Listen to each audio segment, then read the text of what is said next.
নমস্কাৰ মই ভাস্কৰ জ্যোতি পৰা আপোনালোক সকলোকে সমষ্টিৰ খবৰলৈ স্বাগতম জনাইছো। সমষ্টিৰ খবৰত আজি আমি নাওবৈছা সমষ্টিৰ বিষয়ে আলোচনা কৰিম। নাওবৈছা সমষ্টি পুনৰ নিৰ্ধাৰণৰ পাছত কেনেদৰে গঠিত হৈছে, নতুন ৰূপৰ নাওবৈছা সমষ্টি বিধানসভা নিৰ্বাচনৰে সাজু হৈছে।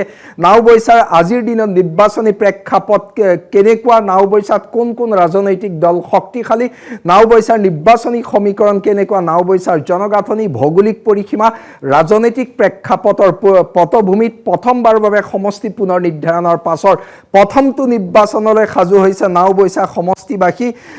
সমষ্টি পুনৰ নিৰ্ধাৰণৰ পাছত নাওবৈছা সমষ্টিলৈ ৰাজনৈতিক পট পৰিৱৰ্তন হৈছে। নাওবৈছা পূৰ্বৰ নাওবৈছা সমষ্টি আৰু বৰ্তমানৰ নাওবৈছা সমষ্টিৰ মাজত আহি পৰিছে বৃহৎ পাৰ্থক্য।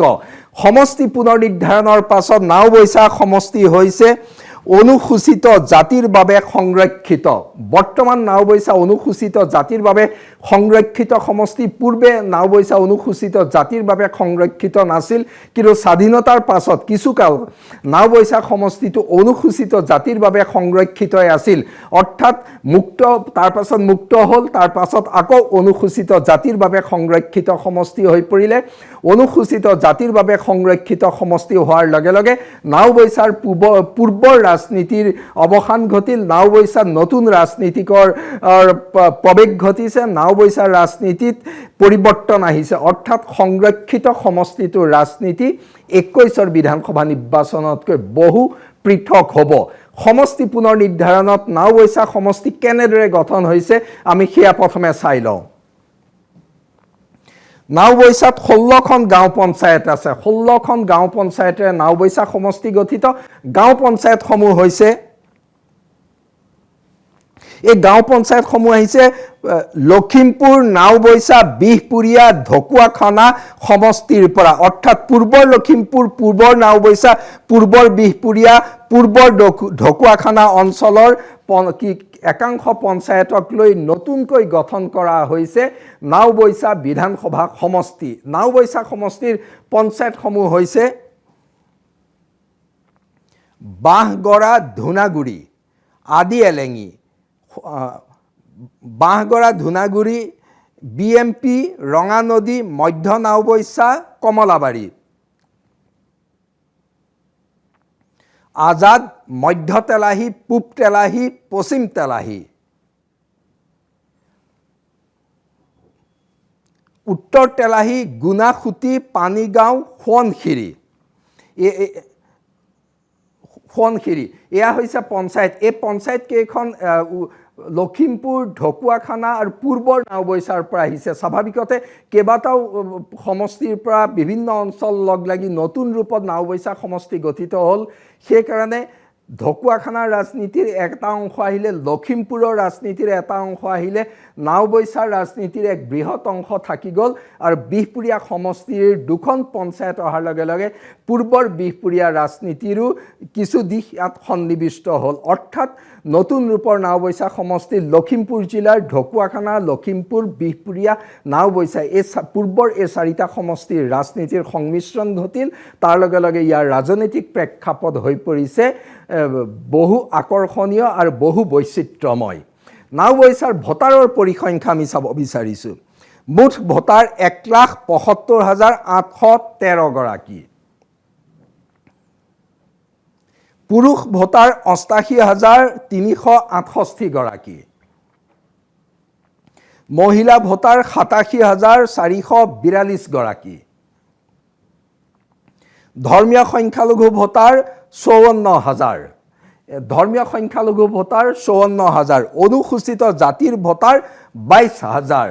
এয়া হৈছে নাওবৈছা সমষ্টিৰ ভোটাৰৰ পৰিসংখ্যা। এই ভোটাৰৰ পৰিসংখ্যাৰ পৰা এটা কথা স্পষ্ট হৈ পৰিছে যে অনুসূচিত জাতিৰ বাবে সংৰক্ষিত নাওবৈছা সমষ্টিত ধৰ্মীয় সংখ্যালঘু ভোটাৰ যথেষ্ট আছে। ধৰ্মীয় সংখ্যালঘু ভোটাৰ যদিও একক বৃহৎ নহয়, তো সৰ্বাধিক নহয়, কিন্তু ধৰ্মীয় সংখ্যালঘু ৰাজনীতিয়ে গুৰুত্বপূৰ্ণ ভূমিকা পালন কৰে নাওবৈছা বিধানসভা সমষ্টিত। পূৰ্বেও নাওবৈছাত ধৰ্মীয় সংখ্যালঘুৰ প্ৰাধান্য আছিলে, এতিয়াও নাওবৈছাৰ ৰাজনীতিত ধৰ্মীয় সংখ্যালঘুৰ ৰাজনীতিৰ প্ৰাধান্য আছে। অৰ্থাৎ ক'বলৈ গ'লে উজনি অসমৰ আন সমষ্টিসমূহতকৈ নাওবৈচা সমষ্টিত ধৰ্মীয় সংখ্যালঘু ৰাজনীতি গুৰুত্বপূৰ্ণ। নাওবৈচাৰ এইবাৰৰ নিৰ্বাচনতো ধৰ্মীয় সংখ্যালঘু ৰাজনীতি হৈ পৰিব গুৰুত্বপূৰ্ণ। উল্লেখ্য যে 2011 চনত পূৰ্বৰ নাওবৈচা সমষ্টিত AIUDF বিজয়ী হৈছিলে। উজনি অসমত একমাত্ৰ সমষ্টি আছিলে AIUDFৰ নাওবৈচা। যদিও সমষ্টি পুনৰ নিৰ্ধাৰণে নতুন ৰূপ দিলে, তৎসত্ত্বেও কিন্তু নাওবৈচাত ধৰ্মীয় সংখ্যালঘু ভোটাৰ 54,000 থকাটো এইবাৰৰ নিৰ্বাচনতো হৈ পৰিব বিশেষ তাৎপৰ্যপূৰ্ণ। নাওবৈচাত প্ৰধানতঃ কংগ্ৰেছ আৰু অসম গণ পৰিষদৰ মাজত নিৰ্বাচনী যুঁজ হ'ব। কংগ্ৰেছ প্ৰাৰ্থী হৈছে ডাক্তৰ জয়প্ৰকাশ দাস। ডাক্তৰ জয়প্ৰকাশ দাস ছাত্ৰ জীৱনৰ পৰা কংগ্ৰেছ কৰি আছে, NSCY কৰি আহিছিলে, যুৱ কংগ্ৰেছ কৰিছিলে। যোৱা বিধানসভা নিৰ্বাচনত তেওঁ লখিমপুৰ সমষ্টিৰ প্ৰাৰ্থী আছিলে। এইবাৰ তেওঁ নাওবৈচা সমষ্টিৰ পৰা প্ৰতিদ্বন্দ্বিতা কৰিব। দীৰ্ঘকাল কংগ্ৰেছৰ ৰাজনীতিৰ লগত জড়িত ডাক্তৰ জয়প্ৰকাশ দাসে সমষ্টিটোত কংগ্ৰেছৰ ভেটি শক্তিশালী কৰিবলৈ চেষ্টা কৰি আহিছে। সমষ্টি পুনৰ নিৰ্ধাৰণৰ পাছৰ পৰা তেওঁ নাওবৈচা সমষ্টিত সাংগঠনিক ভেটি শক্তিশালী কৰিছে। নাওবৈচা সমষ্টিৰ মানুহৰ লগত জনসম্পৰ্ক বৃদ্ধি কৰিছে আৰু বিশেষকৈ নাওবৈচা সমষ্টিৰ যিবোৰ মূল ইছ্যু, সেই ইছ্যুবোৰক এইবাৰ তেওঁ নিৰ্বাচনী প্ৰেক্ষাপটত তুলি ধৰাৰ চেষ্টা কৰিছে। সমষ্টিটোত কংগ্ৰেছৰ সাংগঠনিক ভেটি পূৰ্বৰ পৰাই আছিলে। এইবাৰ ডাক্তৰ জয়প্ৰকাশ দাসে সেই সাংগঠনিক ভেটিত নতুন গতি দিয়াৰ চেষ্টা কৰিছে। অৰ্থাৎ কংগ্ৰেছ প্ৰাৰ্থীৰ ডাক্তৰ জয়প্ৰকাশ দাস প্ৰাৰ্থী আৰু দল দুয়োটাই নাওবৈচাত শক্তিশালী প্ৰতিদ্বন্দ্বিতা কৰাৰ দিশেৰে আগবাঢ়িছে। ইয়াৰ বিপৰীতে বিজেপিয়ে সমষ্টিটো এৰি দিছে অসম গণ পৰিষদত। অসম গণ পৰিষদৰ প্ৰাৰ্থী হৈছে বসন্ত দাস। উল্লেখ্য যে নাওবৈচা সমষ্টিটো অসম গণ পৰিষদে বিজেপিৰ পৰা বিচৰা নাছিল। নিবিচৰা স্বত্তেও বিজেপিয়ে সমষ্টিটো অসম গণ পৰিষদক এৰি দিছে। বিজেপি সমষ্টিটোক লৈ আত্মবিশ্বাসী নাছিল।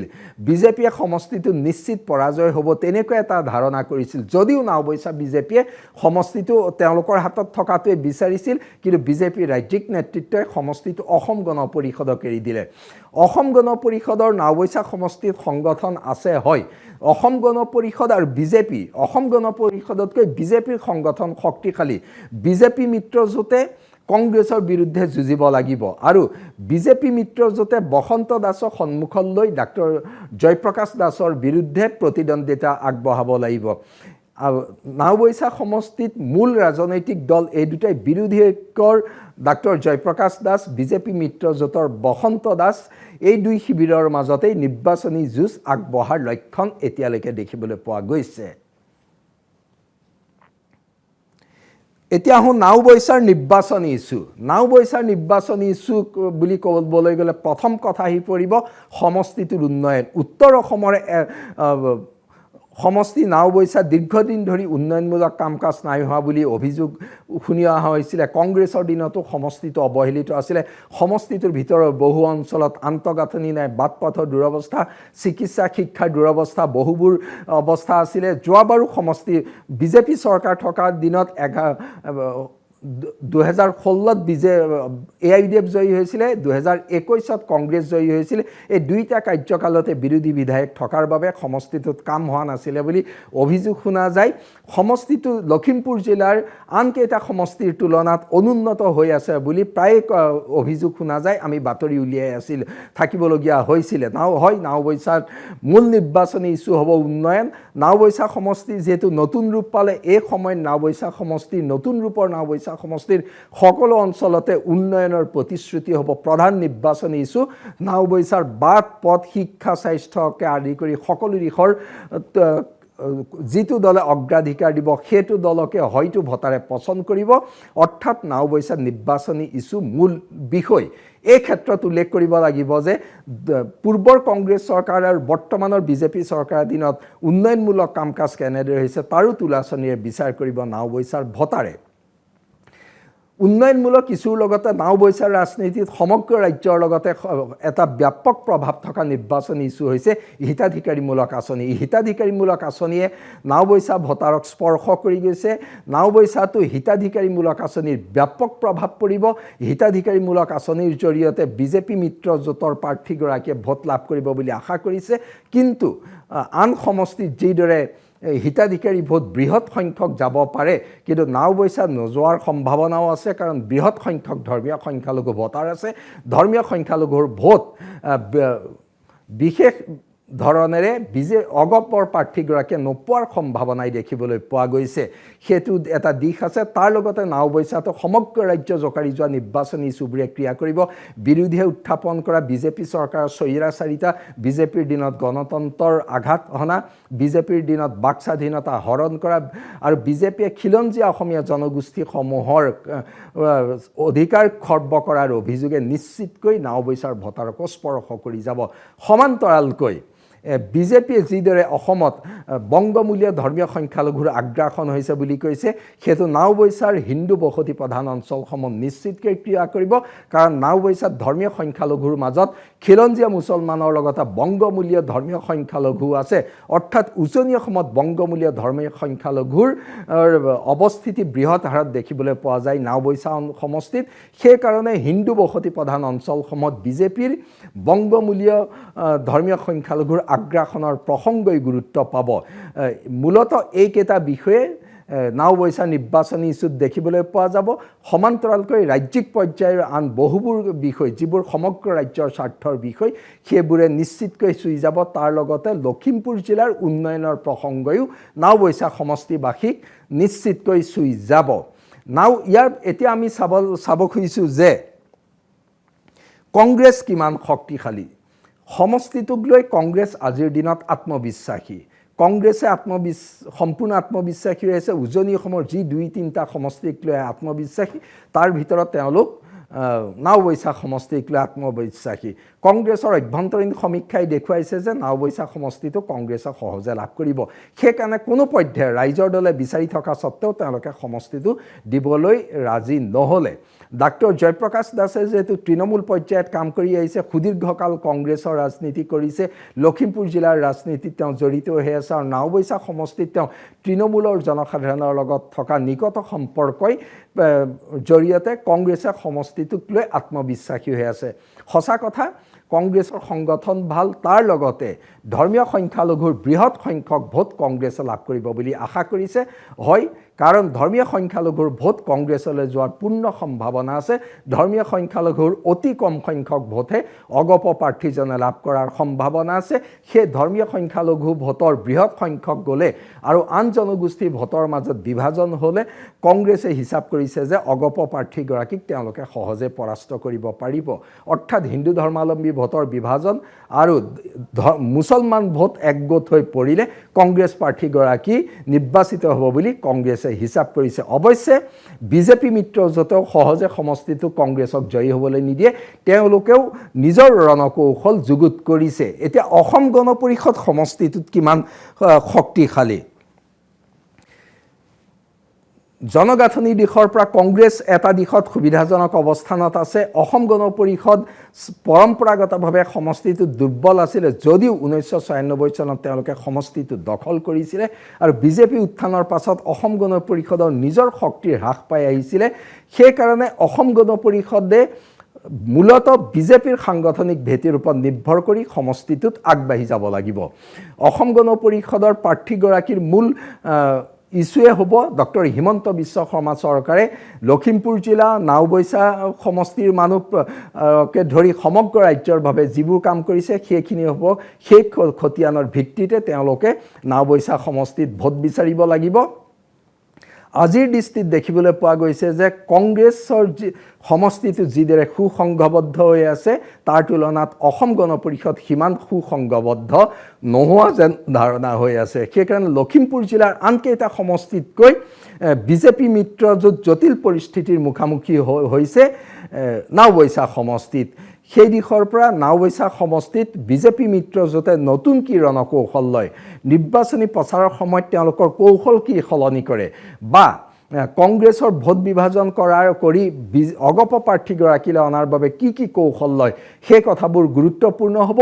কিন্তু নাওবৈচাৰ ৰাজনীতি আজিৰ দিনত দেখিবলৈ পোৱা গৈছে এই এনেকুৱা অৱস্থাতে আছে। তাৰ লগতে নাওবৈচাটো মুখ্যমন্ত্ৰী ডক্টৰ হিমন্ত বিশ্ব শৰ্মাৰ ব্যক্তিত্বৰ প্ৰভাৱ গুৰুত্বপূৰ্ণ হৈ পৰিব। তেওঁ মুখ্যমন্ত্ৰী হিচাপে তেওঁ লোৱা ভূমিকাই নাওবৈচাৰ ভোটাৰকো স্পৰ্শ কৰিব। একেদৰে বিৰোধী কংগ্ৰেছৰ প্ৰদেশ কংগ্ৰেছৰ সভাপতি গৌৰৱ গগৈৰ ব্যক্তিত্ব তেওঁ অসমৰ জাতীয় জীৱনৰ প্ৰসংগত উত্থাপন কৰা প্ৰসংগ আৰু অসমৰ ৰাজনীতিত গৌৰৱ গগৈয়ে এই নিৰ্বাচনত যিবোৰ মূল বিষয় উত্থাপন কৰিছে, গণতন্ত্ৰৰ সুৰক্ষা, অসমীয়া মানুহৰ সুৰক্ষা, এই প্ৰসংগৰ বাবে নিশ্চিতকৈ কংগ্ৰেছক ভোটাৰক প্ৰভাৱান্বিত কৰিব। মুঠৰ ওপৰত নাওবৈচাৰ নিৰ্বাচনী দৃশ্যপট আজিৰ দিনত এনেকুৱাই।